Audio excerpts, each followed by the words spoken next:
thank you all for volunteering to visit with us for a few minutes this evening. So we have three young people here who faced some challenges at school and have really shown a wonderful love for Jehovah and standing up for their faith. So first we're going to talk to Natalie James.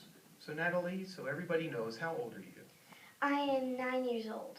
9 years old. And what school do you go to and what grade are you in? I'm in 4th grade and I go to Roberta Tibbs Elementary School. Okay, so an elementary school. All right, so our first question for you, Natalie, is what challenges to your faith do you face at school? Explaining to kids and teachers, like, why I don't celebrate holidays or pledge to the flag. Okay, well, especially this time of year, you can imagine that that's quite a challenge that you have to face. So then, with dealing with that challenge, how have your parents and others been able to help you to deal with those challenges? My parents helped me by teaching me the right things to say and when to say and how to say them. So that way I know how to answer the question without hurting the person's feelings. Oh, that's a great thing, because we don't want to hurt people, right? But we do want to stand up for Jehovah. So that's great that you're doing that. So to do that, though, takes courage. So what has given you the courage to speak up about your Christian beliefs at school? I say prayers to Jehovah and I read the Bible, and my parents encourage me by telling me they're proud when I stand up for Jehovah. Well, that's great. So praying to Jehovah, reading His Word ahead of time, and then, of course, we all like to be told that we're doing a good job, right? So it's great that your parents are doing that. Thank you very much for sharing that. So next we're going to talk with Brother Evan Rosas. So Evan, how old are you? I'm 13 years old. 13. And what school and what grade do you go to? I go to Danny Jones Middle School. I'm in 8th grade. Okay, so Natalie's in elementary, you're in middle school, 8th grade. Great. So we have the same questions for you. Certainly you face many challenges at school as well. So what challenges to your faith do you face at school?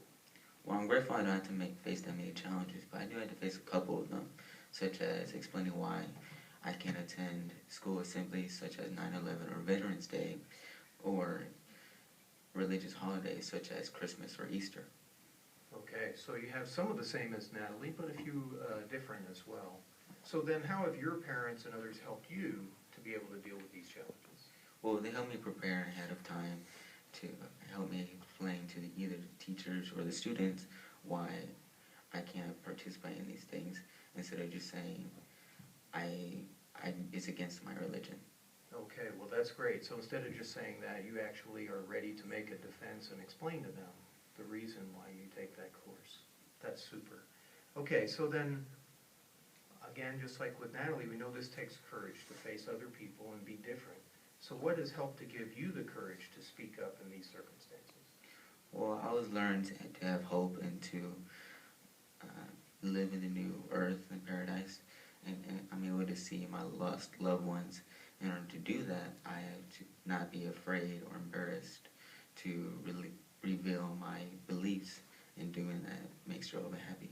Yeah, it certainly does. It makes all of us happy and proud of you as well.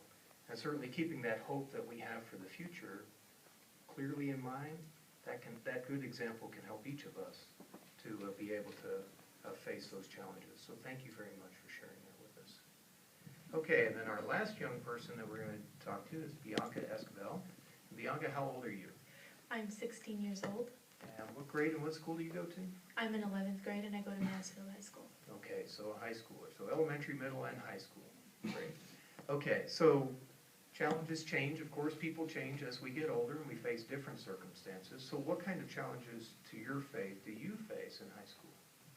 Well, it's more of an inner challenge. I have a problem of judging people too quickly and pushing them immediately into the don't associate box.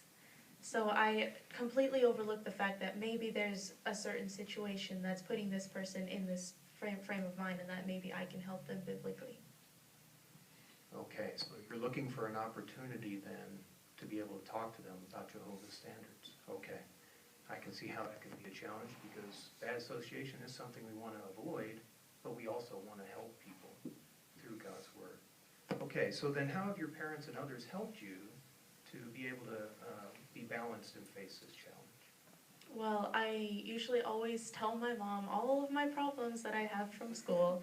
So she actually helped me realize the truth brought out in Romans 5:8 that Christ came to die for all sinners, and that the people that I face at school may be rude and a little obnoxious, they are all sinners. We are all sinners just the same, and they all need help. Because we're here to preach the good news to everyone. Okay, good. And so, obviously, making that adjustment is something that is a challenge for you. So what has given you the courage to be able to face that challenge when you're at school? Well, my love for the good news and the truth that it's brought to my eyes, and my love for Jehovah. Okay, great. Well, thank you, all of you, for your fine comments. We really appreciate the wonderful example that you're setting, don't we?